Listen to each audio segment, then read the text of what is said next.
الصلاۃ والسلام علیک یا رسول اللہ وعلی آلک واصحابک یا حبیب اللہ، الصلاۃ والسلام علیک یا نبی اللہ وعلی آلک واصحابک یا نور اللہ۔ درود پاک کے بے شمار فضائل و برکات ہیں۔ سرکار دو عالم صلی اللہ تعالی علیہ وسلم کا فرمان، من صلی علی عشرۃ اول النہار وعشرا من آخرہ نالتہ شفاعتی یوم القیامہ۔ آقا فرماتے جس نے 10 بار دن کے ابتدائی حصے میں اور 10 بار دن کے آخری حصے میں درود شریف پڑھا، روز قیامت میری شفاعت پا لے گا۔ 10 بار درود پاک صبح، 10 بار شام، کتنی دیر لگتی ہے درود پاک پڑھنے میں؟ انعام کتنا بڑا ہے۔ کاش یہ بات سمجھ آ جائے اور نبی پاک کی اللہ کرے ہمیں شفاعت بھی نصیب ہو جائے۔ صلو علی الحبیب صلی اللہ تعالی علی محمد صلی اللہ علیہ وسلم۔ ہمارے بیان میں ہم کوشش کرتے ہیں قرآن پاک کی کچھ آیتوں کی تلاوت ہو اور قرآن پاک ہی سے متعلق کچھ میسیجز ہم سمجھیں اور سیکھیں۔ آج قرآن پاک کی آیت کون سی ہے؟ آج انشاءاللہ ہم قرآن پاک کی تلاوت بھی کریں گے اور انشاءاللہ عز و جل اس کا ترجمہ اور تفسیر بھی سمجھیں گے۔ پارہ نمبر 11 ہے، سورہ یونس کی آیت نمبر ہے 44۔ اللہ قرآن میں ارشاد فرماتا ہے، بسم اللہ الرحمن الرحیم، ان اللہ لا یظلم الناس شیئا ولکن الناس انفسهم یظلمون۔ ترجمہ، آسان ترجمہ قرآن کنز العرفان، بے شک اللہ لوگوں پر کوئی ظلم نہیں کرتا، ہاں لوگ ہی اپنی جانوں پر ظلم کرتے ہیں۔ اب یہ بڑی کمال کی آیت ہے، انشاءاللہ اس کی تفسیر سنیں گے۔ اب ذرا آیت کے بارے میں سنتے ہیں۔ ون آف دا امیزنگ آیت، یہ جھنجھوڑنے والی آیت ہے۔ کیا فرمایا؟ ان اللہ لا یظلم الناس شیئا، بے شک اللہ لوگوں پر کوئی ظلم نہیں کرتا۔ یاد رکھیے یہ رب قہار و جبار کی شان ہے کہ وہ کسی پر ظلم نہیں فرماتا۔ ویسے ایک مزے کی بات غور کی جائے تو اللہ کی طرف سے کسی پر ظلم ہو بھی نہیں سکتا۔ مثال کے طور پہ اگر کسی کے پاس کوئی گاڑی ہے، کوئی موٹر سائیکل ہے، یا گھر کا کوئی سامان ہے جس کا وہ خود مالک ہے اور اس سامان کو وہ توڑ دے، وہ جلا دے، تو کیا اس نے ظلم کیا؟ اس کی چیز تھی، وہ اس نے کر دیا، مالک بھی وہی تھا نا۔ تو سمجھانے کے لیے کہہ رہا ہوں، پوری دنیا کا خالق و مالک کون ہے؟ ذرہ ذرہ اللہ کا ہے نا۔ اس کی مرضی، وہ جس چیز کے ساتھ جو بھی کرے وہ بھی تو ظلم نہیں ہے نا۔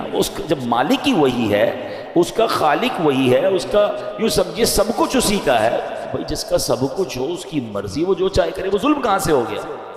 مگر سبحان اللہ اس کی شان کریمی دیکھیں کہ اس نے سبحان اللہ اپنی ذات پر، اپنی رحمت پر یہ مقرر فرما لیا کہ کسی بھی شخص کو بے قصور سزا نہیں دی جائے۔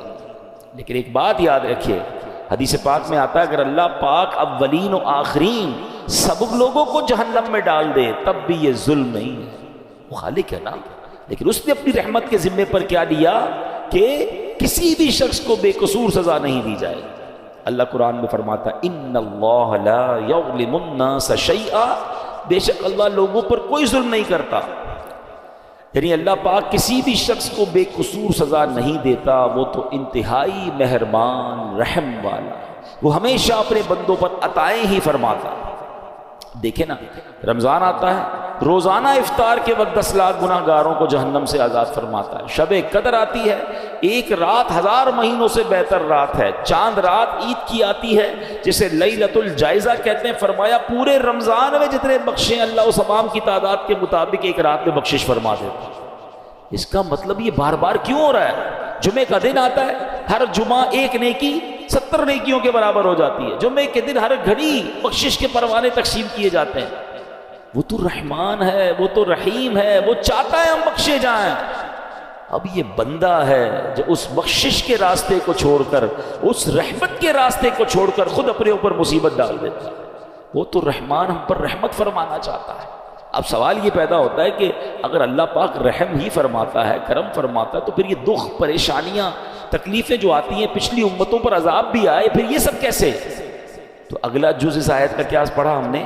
وَلَٰكِنَّ النَّاسَ أَنفُسَهُمْ يَظْلِمُونَ، ہاں لوگ ہی اپنی جانوں پر ظلم کرتے ہیں۔ واٹ ایور جو ہم پر آتا ہے نا وہ ایکچولی ہماری وجہ سے آتا ہے، ہم خود اپنے اوپر یہ آفتیں لا رہے ہوتے ہیں۔ اللہ اکبر، یہ بندوں کے اعمال کا بدلہ ہوا کرتا ہے۔ بندے کفر کرتے ہیں، شرک کرتے ہیں، اللہ کی نافرمانیاں کرتے ہیں، جو احکام دیے جاتے ہیں اس کا الٹ کرتے ہیں، تب انہیں اعمال کا بدلہ دیا جاتا ہے۔ یہ اپنے ہاتھوں کی کمائی ہے، کہتے ہیں جیسی کرنی ویسی بھرنی۔ کاش یہ بات ہمیں سمجھ آ جائے۔ اللہ پاک کے نبی ہیں حضرت موسیٰ علیہ السلام، اب ذرا سنیے گا یہ واقعہ۔ یہ جو ہم پر پرابلمز آ رہی ہوتی نا، وہ کہتے ہیں نا انگریزی کا ایک بڑا کمال کا جملہ ہے، what goes around comes around. آپ جو کر رہے ہوتے ہیں نا اس کا بدلہ آ رہا ہوتا ہے۔ اچھا کر رہے ہوتے ہیں، کہیں نہ کہیں سے آپ کے ساتھ اچھا ہو رہا ہوتا ہے۔ بندہ کہتا ہے کمال ہے یار، یہ میرا کام کیسے اچھا ہو گیا، یہ مجھے یار کہتے ہیں کیسے فائدہ ہو گیا، یہ بندہ یوں مجھ پر مہربان کیسے ہو گیا۔ آپ کو نہیں پتا کچھ عرصہ پہلے آپ نے کسی غریب سے دعائیں لی تھی، آپ نے کوئی اچھا کام کیا تھا، کسی سے مسکرا کر ملے تھے، آپ نے اللہ کو راضی کرنے والا کوئی کام کیا تھا، وہ نیکی کا بدلہ آپ کو کسی اور صورت میں مل رہا ہے۔ اور یہ جو زیادتیاں، ظلم لوگوں پر کہتے ہیں نا بربریت کر کے لوگ چل رہے ہوتے، سمجھتے میرا کچھ نہیں بگڑتا، کبھی ان کو اس کی جو سزا ملتی ہے نا، کبھی وہ بچوں میں دیکھتے ہیں، کبھی بیماری میں دیکھتے ہیں، کبھی جناب ان کے ساتھ جب کچھ ہوتا تو بندہ کہتا ہے میں نے کیا کیا، جناب جو پہلے کیا تھا نا اس کی اب آپ کو سزا مل رہی ہے۔ اب سنیے، حضرت موسیٰ علیہ السلام نے اللہ سے عرض کی کہ اللہ میں تیرا عدل و انصاف دیکھنا چاہتا ہوں۔ فرمایا موسیٰ آپ دیکھ نہیں پائیں گے، ہے نا عجیب بات، عدل و انصاف نہیں دیکھ پائیں گے۔ کہ یا اللہ میں بہت دکھا دے مولا، میں دیکھنا چاہتا ہوں، میں تیری قدرت کے نظارہ دیکھنا چاہتا ہوں۔ تو اللہ نے فرمایا ٹھیک ہے، پھر فلاں دریا کے کنارے جا کر کہیں چھپ جائیے۔ آپ گئے اس دریا کے کنارے اور ہائیڈ ہو گئے، چھپ گئے کہ دیکھیں ماجرا کیا ہے۔ اب آپ نے دیکھا کہ تھوڑی دیر میں ایک شخص، امیر شخص آیا، گھوڑے پر سوار تھا، دریا پر آیا اور دریا کے پاس اس نے ہاتھ منہ دھویا، اور اس کے پاس ایک تھیلا تھا مال سے بھرا ہوا، پیسوں سے بھرا ہوا، اس نے رکھا اور منہ ہاتھ دھویا، فریش ہوا اور گھوڑے پہ بیٹھ کے چلا گیا۔ اپنا وہ تھیلا جو ہے وہ دریا کے کنارے بھول گیا۔ ہو جاتا ہے کبھی ہم بھی کہیں جاتے ہیں تو وہ چیز اچانک بھول جاتی ہے۔ اب ایک بچہ آیا، حضرت موسیٰ دیکھ رہے ہیں، بچہ آیا اور اس نے دیکھا کہ تھیلا ہے، پیسے بھرے میں، پیسے اٹھائے وہ چلا گیا۔ تھوڑی دیر ہوئی تو ایک اور شخص آیا جو کہ اندھا تھا، اور وہ آ کر دریا کے کنارے لیٹ گیا، آرام کرنے لگا۔ اب اس امیر شخص کو یاد آیا کہ میرا تو تھیلا رہ گیا تھا۔ وہ ڈھونڈتے ڈھونڈتے دریا پر آئے اور دیکھا ایک شخص لیٹا ہوا ہے اور آنکھیں بھی نہیں، اندھا ہے۔ حضرت وہ شخص کہتا ہے بھائی تم نے میرا تھیلا دیکھا ہے؟